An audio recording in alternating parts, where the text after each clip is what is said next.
बिस्मिल्लाहिर्रहमानिर्रहीम। My dear Ayaz, आप हमेशा मुझसे ये पूछते हैं कि सर किसी रोज़ हमें अपना जो मुसन्नफ़ बनने का सफ़र है इसकी कहानी तो सुनाए। ये जिस घर में हम बैठे हुए हैं, ये घर हमने 2019 में ख़रीदा था। जब हम यहाँ पर शिफ्ट हुए तो अपनी ज़रूरियात के मुताबिक हमें इसमें छोटी मोटी तरामीम और इजाफ़ा करने की ज़रूरत महसूस हुई।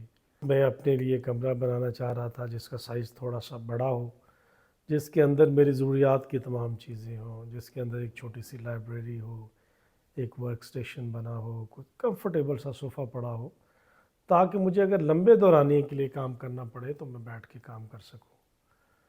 तो फ़ैसला ये किया गया कि ये जो कमरा है इसके साथ ही एक किचन बना हुआ था पुराना, कि किचन को ख़त्म करके उसको कमरे में शामिल कर दिया जाए, तो इससे जो कमरे का साइज़ है वो बढ़ जाएगा। मैंने कहा ये दरमियानी दीवार जो है इसको निकालें और इसको शामिल कर दें।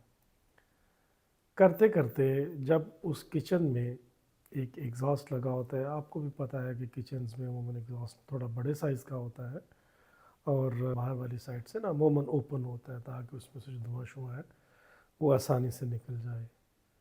तो मिस्त्री हजरात जब उस स्टेज पर पहुँचे तो मुझे कहने लगे, सर ये इसका क्या करना। मैंने कहा यार सुराख बंद करें, नेचुरली बेड में तो इस तरह का हम एग्जॉस्ट नहीं लगाएंगे। मिस्त्री जब उस सुराख को बंद करने के लिए उसकी जानिब बढ़े तो उन्होंने देखा कि वहाँ पर कबूतर का घोंसला बना हुआ था और उसमें कुछ नन्हे मुन्ने उसके बच्चे मौजूद थे। मिस्त्री ने मुझसे कहा, सर इनका क्या करना है। मैंने कहा यार इनको निकाल दें यहाँ से, कहीं छत वगैरह पे या किसी और जगह पे रख दें और वो खुद ही कबूतर नया घोंसला बना लेंगे। आप इत्तेफाक देखिए कि इसी दौरान मिस्त्रियों का ब्रेक का टाइम हो गया और मुझे किसी काम से जो इस कमरे के ऊपर वाली छत है वहाँ जाने की ज़रूरत महसूस हुई। मैं छत पे गया तो छत के ऊपर जो ममटी का एक कोना था उस पे दो कबूतर बैठे हुए थे। क्या है कि एक मादा थी और एक नर था। तो यास मैं जैसे ऊपर गया, मेरी उनकी तरफ नज़र पड़ी तो उन्होंने मुझसे नज़रें मिलाई और कैन यू बिलीव इट कि उन्होंने मुझसे कलाम किया। कलाम के लिए यही ज़ुबान नहीं होती जो हम इस्तेमाल करते हैं, इसके अलावा भी बहुत सारी ज़ुबानें हैं और सबसे मज़बूत ज़ुबान एहसास की ज़ुबान है।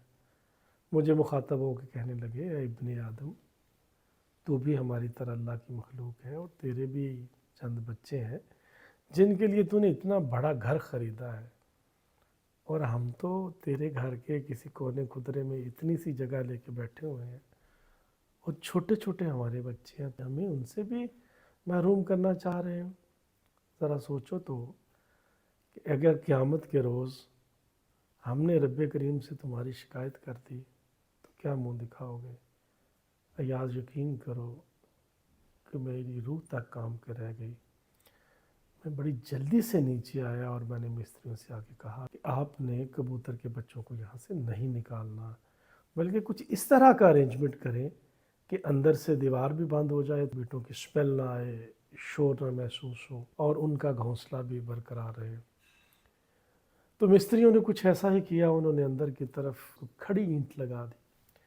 लेकिन अब उससे मसला ये हमें दरपेश आया कि चूँकि ऐसा करने से बाहर की तरफ जगह थोड़ी रह गई थी, तो इस चीज़ का एहतमाल पैदा हो गया कि कबूतर के बच्चे बाहर की तरफ गिर जाएंगे।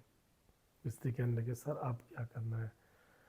मैंने कहा यार अब आपने कुछ भी करना है, इनको प्रॉपर आपने घोंसला बना के देना है। तो हमने एक आधी ईंट उधर एक्सटेंड करके उसको बाहर से इस तरह से कवर किया कि किसी भी सूरत में एक तो उसके बच्चे ना बाहर गिरने पाए और दूसरा अगर बारिश वगैरह आ जाए, आंधी आ जाए तो उसके अंदर पानी भी दाखिल ना हो। तो अयास अगले दिन फिर मुझे इत्तेफाक से छत पे जाने का मौका मिला तो वही कबूतरों का जोड़ा एक कोने पे ममटी के बैठा हुआ था और इस बार फिर हमारी गुफ्तगू हुई।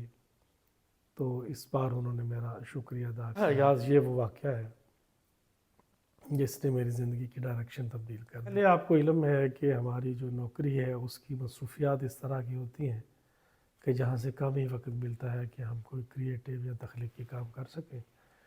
लेकिन इसके बाद रब्बे करीम ने दबा के जो दरीचे हैं वो वाह कर दिए مجھے تخیل کی پرواز آپ کہہ لو کہ مجھے سونپ دی گئی.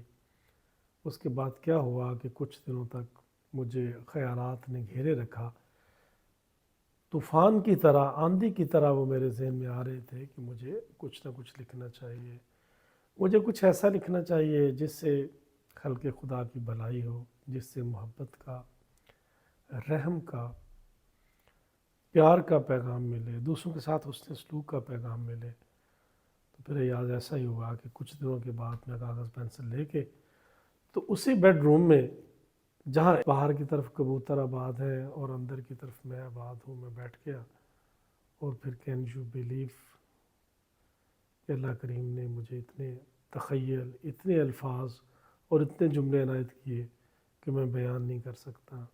وہ دن ہے اور آج کا دن ہے جب میں اس کمرے میں اسی سوراخ کے نیچے لگے ہوئے صوفے پہ جا کے بیٹھتا ہوں تو مجھے ایسے لگتا ہے جیسے میرے ذہن پہ پڑا ہوا شٹر اچانک سے ہٹا دیا گیا ہو اور رب کریم مجھے نئے نئے خیالات، نئے نئے الفاظ، نئے نئے جملے، نئے نئے فکرات وہ سونپ دیتا ہے. تو ایاز پیغام یہی ہے کہ یہاں پہ چاہے کوئی بے زبان ہے، کوئی جانور ہے، کوئی پرندہ ہے یا اشرف المخلوق ہے، وہ سب ہماری ہمدردی، ہماری محبت اور حسن سلوک کے مستحق ہیں. ہم سب کو اس کائنات میں جو ذی نفس ہیں، جو ذی روح ہیں، ان سے حسن سلوک سے پیش آنا چاہیے.